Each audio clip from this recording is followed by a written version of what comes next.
जय श्री कृष्णा। राधे राधे दोस्तों, चाहे हरितालिका तीज का महान कठिन व्रत करना या न करना, पर हरितालिका तीज के दिन सुहागिन महिलाएं 5 गहने भाई बहन हन्ना वरना पति पर आएगा का खतरा, पूरा घर हो जाएगा बर्बाद। क्योंकि शिव महापुराण की कथा सुनाते समय में गुरु जी ने कथा में बताया है, जो भी ही स्त्री 5 गहनों को पहन रही है, वैसे स्त्री ही समय से पहले विधवा हो जाती है। इसलिए माताएं बहनें इस बात का जरूर ध्यान दें और सबसे पहले कमेंट सेक्शन जय माता गौरी जाया माता रानी अवश्य लिख जरूर करें दोस्तों। हरतालिका तीज का व्रत में क्या खाना चाहिए और सजी कैसे ले चाहिए, व्रत का पारण कैसे करें और सास को थाली कैसे दे, क्या सामग्री उसमें रखनी चाहिए, और जिनकी सासू माँ नहीं है वह क्या करें। साथ ही साथ हरितालिका तीज के दिन महिलाओं को कैसे रखना चाहिए जिससे उनका व्रत पूरा हो, उन्हें कौन सी गलती नहीं करनी चाहिए। और इसके साथ हम यह भी जानेंगे कि इस महान कठिन व्रत को महिलाएं आए पूरा कैसे करेगा रहे, और हरितालिका तीज के दिन महिलाओं को क्या खाना चाहिए जिससे प्रसन्न होकर भगवान शिव और मां गौरी आपकी झोली खुशियों से भर दें और ली आप हो जाओ के धनी। सच्चे दिल से कमेंट बॉक्स में लिखने की ओम नमः शिवाय आए जय माता द्वारा बड़ा मुझे सदा सुहागन बनाए रखना, माता पार्वती के लिए एक लायक तो बनता है। दोस्तों, हरितालिका का शुभ मुहूर्त इस वर्ष हरितालिका तीज का पावन व्रत रख 26 अगस्त मंगलवार को रखा जाएगा। पंचांग के अनुसार तृतीया तिथि 25 अगस्त को दोपहर 12:35 से प्रारंभ होकर अगले दिन 26 अगस्त को दोपहर 1:55 तक रहेगी। क्योंकि तृतीया तिथि उदय काल में 26 अगस्त को पड़ रही है, इसलिए वह सीधे एलियन विधि विधान के साथ संपन्न किया जाएगा। हरितालिका तीज का व्रत प्रारंभ होने से पहले महिलाएं सरगना करती हैं। यह परंपरा रात्रि या सूर्योदय से पहले पूरी की जाती है।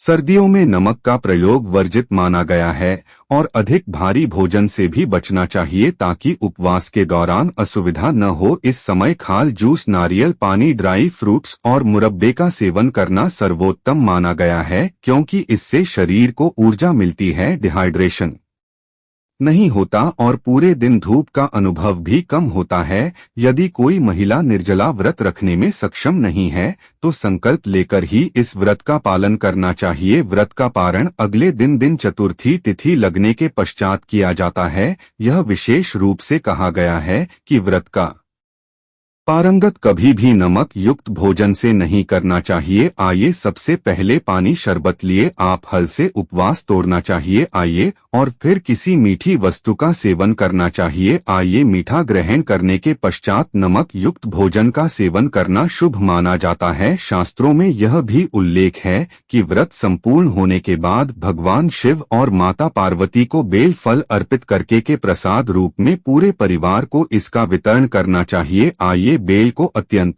पवित्र और मंगलकारी माना गया है, क्योंकि इसमें समस्त देवी देवताओं का वास बताया गया है। इसे परिवार के साथ बांटने से घर में से दैव सुख, समृद्धि और धन धान्य का आशीर्वाद बना रहता है। व्रत पूर्ण होने पर सांस को श्रृंगार और सामग्री से सजी हुई ही भेंट करने की परंपरा है। यदि के साथ जीवित न हो तो यह हाल ही में रहना या परिवार के किसी अन्य बुजुर्ग महिला को दी जा सकती है और उनका आशीर्वाद लिया जा सकता है।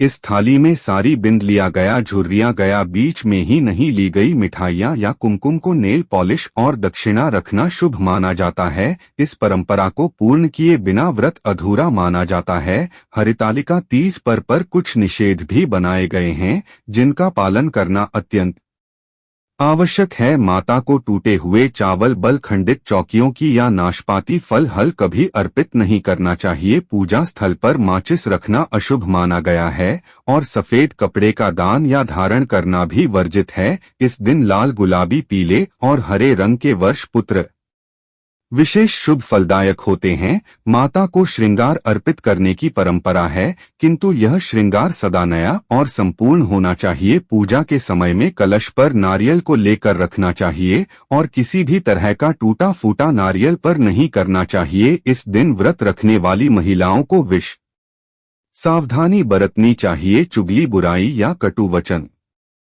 बोलना वर्जित है। पति के प्रति आदर और सम्मान रखना सबसे प्रमुख नियम है, क्योंकि यह व्रत पति की दीर्घायु और सुहाग की रक्षा के लिए किया जाता है। घर में मांस, मदिरा, प्याज और लहसुन का प्रयोग वर्जित है। या कोई महिला व्रत रख सके लगे तो भी हाथों में चूड़ियां धारण करना, श्रृंगार करना और सात्विक आचरण अपनाना शुभ माना जाता है। यदि कोई महिला मासिक धर्म में हो तो भी यह व्रत लिया जा सकता है, किंतु उस समय देवी देवताओं की मूर्तियों का स्पर्श नहीं करना चाहिए। कल और नियमों का पालन करके व्रत करने से उतना ही पुण्य प्राप्त होता है जितना सामान्य परिस्थितियों में मिलता है।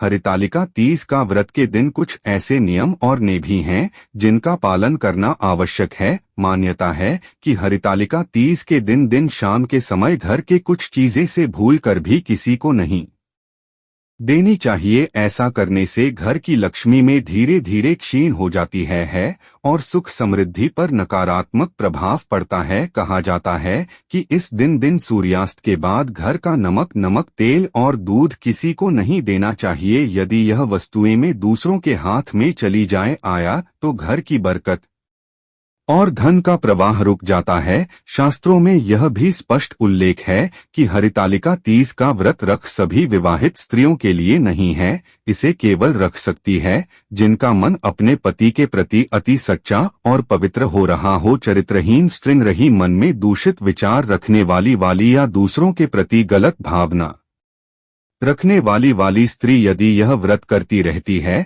तो इसका फल कभी नहीं मिलता था। मां पार्वती ऐसी स्त्रियों की पूजा स्वीकार नहीं करती रहती और वे क्रोधित होकर शराब नहीं दे सकती है। इसी प्रकार से यह बड़ा आप उन महिलाओं के लिए भी वर्जित है जिनकी शादी अधूरी हो, यानी जिन्होंने 7 फेरे और धार्मिक रीति आवाजों से विवाह किया हुआ है। यहाँ तक कि कोर्ट मैरिज करने वाली स्त्रियों के लिए भी यह व्रत शास्त्र सम्मत नहीं माना गया है। जब तक अग्नि को साक्षी मानकर विवाह संस्कार पूरे हो जाए तब तक हरतालिका तीज का व्रत करना पाप के समान माना गया है। इसके अतिरिक्त लिए तलाकशुदा महिलाओं के लिए भी निषिद्ध है, क्योंकि यहाँ पर प्रेम और दाम्पत्य जीवन की अखंडता का प्रतीक है। यदि पति पत्नी का साथ आना हो तो यह व्रत अधूरा रह जाता है। कुंवारी कन्याएं इसे अवश्य कर सकती है, क्योंकि माना जाता है कि इस व्रत से उन्हें उत्तम वर की प्राप्ति होती है। दान की दृष्टि से भी यह पर्व अत्यंत महत्वपूर्ण है। मान्यता है कि इस दिन सुहाग सामग्री रही गेहूं, जौ, चावल वाले गोड़ और वस्त्र दान करने से अनंत पुण्य की प्राप्ति होती है। सुहाग की सामग्री दान करने से धन वह कभी कमी नहीं होती। गेहूं और जौ का दान सोने के दाम के समान फल देता है। चावल का दान शुक्र ग्रह दोषों को समाप्त कर देता है और गुड़ का दान रिश्तों में मिठास और जीवन में सहजता लाता है। विशेषकर गरीबों को, ब्राह्मणों और सुहागिन स्त्रियों को दान करने से माता पार्वती और भगवान शिव अति प्रसन्न होते हैं और अखंड सौभाग्य यह का आशीर्वाद देते हैं। लेकिन इन सबके बीच एक और मान्यता जुड़ी हुई है जो विशेषकर विवाहित स्त्रियों के लिए चेतावनी के रूप में मानी जाती है।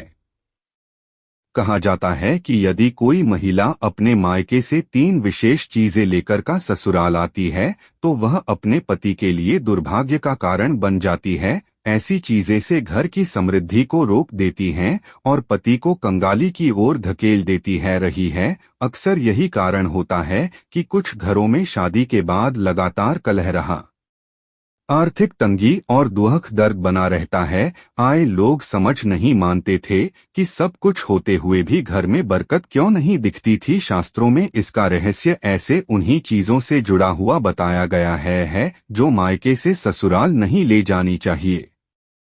मित्रों, हरितालिका तीज जैसे पावन अवसर पर यह जानना भी उतना ही आवश्यक है कि विवाह के बाद कोई भी कन्या आया जब अपने ससुराल जाती है तो उसे किन चीजों को अपने मायके से लेकर नहीं जाना चाहिए, क्योंकि शास्त्रों और लोक परंपराओं में यह स्पष्ट कहा गया है कि यदि कन्या मायके से कुछ विशेष वस्तु है ससुराल लेकर जाती है तो यह उसके नए घर की सुख शांति और पति की समृद्धि पर भारी पड़ सकता है। बहुत से परिवार यह समझ नहीं पाते कि बेटी का घर बचते ही क्यों कलह बढ़ने लगा है, क्यों पति में के बीच दरारें पड़ने लगे हैं और क्यों अचानक घर की बरकत जैसे लुप्त हो जाती है। इसका कारण वही 3 वस्तुएं होती है जो अनजाने में बेटी अपने साथ ले आती है।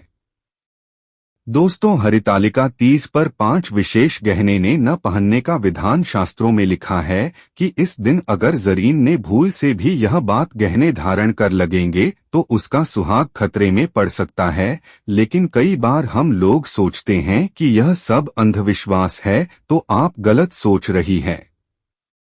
कोई अंधविश्वास नहीं है, एकदम सही जानकारी आई है जिसे हम अपने शास्त्रों वेदों पुराणों से एकत्र कर आपके पास लाते हैं। दोस्तों, एक गांव में राधा नाम की नवविवाहिता रह रहे। उसकी शादी को मुश्किल से 3 महीने हुए थे। हरितालिका तीज का व्रत उसकी पहली बार रहा था। राधा ने मन ही मन संकल्प लें क्या था कि वह इस व्रत को बड़े धूमधाम से करेगा लेगी ताकि उसका पति लंबी उम्र तक जीवित रहे। लेकिन राधा बहुत आधुनिक विचारों की थी। उसे पुराने रीति रिवाज और पाबंदियां पसंद नहीं आती थी। उसकी सास ने उसे समझाया, आया बेटी आलिया, तीज के दिन 5 गहने पहनना वरना अनर्थ हो जाएगा। आएगा। राधा ने कर कहा, मान जी, आजकल के जमाने में भी कोई इन बातों पर विश्वास करता है क्या? क्या ये सब तो पुराने जमाने की कहानियां हैं। लेकिन सास का चेहरा गंभीर था। उसने कहा, बेटी, मैं यह नियम नहीं बना रही, नहीं, यह शास्त्रों का विधान है। मेरे सामने ही एक बार गांव की एक और अपने यह गलती की थी और उस रात उसके पति की मृत्यु हो गई। राधा ने फिर भी बात को हल्के में लिया गया। वह बोली, कुछ नहीं होगा, आज अपने सारे गहने पहनूंगी कि आखिर भगवान तो मन से पूजा करने पर खुश होते हैं ना। व्रत का दिलाया आया। राधा ने सौहार्द की तरह 16 श्रृंगार का लिए। उसने जानबूझकर वही 5 गहने पहन रही हैं जिनके बारे में मना किया गया था। आईने में खुद को देखकर उसे गर्व हो रहा था। उसे लगा, मैं सबसे सुंदर लिखूंगी और सब मुझे देखेंगे। पूजा शुरू हुई। औरतें दे पार्वती माता और भोलेनाथ की कथा जा रही थी। तभी अचानक राधा के कानों में एक धीमी फुसफुसाहट सुनाई दे दी, आज तूने नियम तोड़ा है, आज तेरा सुहागा छिन जाएगा। का राधा जांच कर चारों ओर देखने लगी, लेकिन आसपास कोई नहीं था। उसने सोचा शायद इसका हम पर। जैसे जैसे रात गहराती गई राधा का मन विचलित होता गया। मध्य रात्रि को अचानक तेज आंधी चली। आकाश में बिजली चमच और मंदिर का पद बुझ गया। सारी और डर कर खड़ी हो गई। तभी राधा के घर की ओर से जोरदार चीख सुनाई नहीं दी। सब दौड़कर पहुंचे तो देखा था उसका पति जमीन पर गिरा पड़ा है। डॉक्टर को बुलाया गया पर सब खत्म हो चुका था। राधा बादलों की तरह चिल्ला रही थी, यह कैसे हो गया, मैंने तो व्रत किया था, पूजा की रही थी। तभी उसकी सास ने रोते हुए कहा, बेटी आलिया, भगवान मन से पूजा चाहते हैं पर नियम भी मानना जरूरी है। जो 5 गहने पुलिस के दिन माना है तूने वही पहले लिए, यही तेरी गलती बन गई है। उस दिन से गांव की हर स्त्री ने यह बात गांठ बांध ली कि हरितालिका तीज पर 5 गहनों का निषेध नहीं है। तो चलिए दोस्तों, आपके बिना देर किए हुए बता देते हैं कि आपको कौन से 5 गहने को नहीं पहनना है। सबसे पहले बात आती है चांदी की पायल की। इस दिन चांदी की पायल पहनना अशुभ माना जाता है क्योंकि यह माता पार्वती और भगवान शिव की साधना के दौरान धरती पर कंपन उत्पन्न करती है और पवित्रता को भंग करती है। दूसरा गहना है काले पत्थर की अंगूठी थी। शास्त्रों में कहा गया है कि शनि ग्रह से जुड़ी होती है और हरितालिका तीज के दिन दिल शैली की ऊर्जा को आकर्षित कर सकती है, जिससे दाम्पत्य जीवन में कलह हो सकती है। तीसरा गहना है लोहे का कोई आभूषण। तीज के दिन लोहे को अशुभ धातु माना जाता है। इसे पहनने से व्रत का फल कम हो जाता है और जीवन में अनचाहे संकट बढ़ सकते हैं। चौथा है टूटा हुआ गहना है। ना चाहे वह चोरी हो, हार हो या कोई भी आभूषण, टूटा गहना न केवल अशुभता लाता है बल्कि यह अपूर्णता का प्रतीक होता है जो वैवाहिक सुख में बाधा डाल सकता है।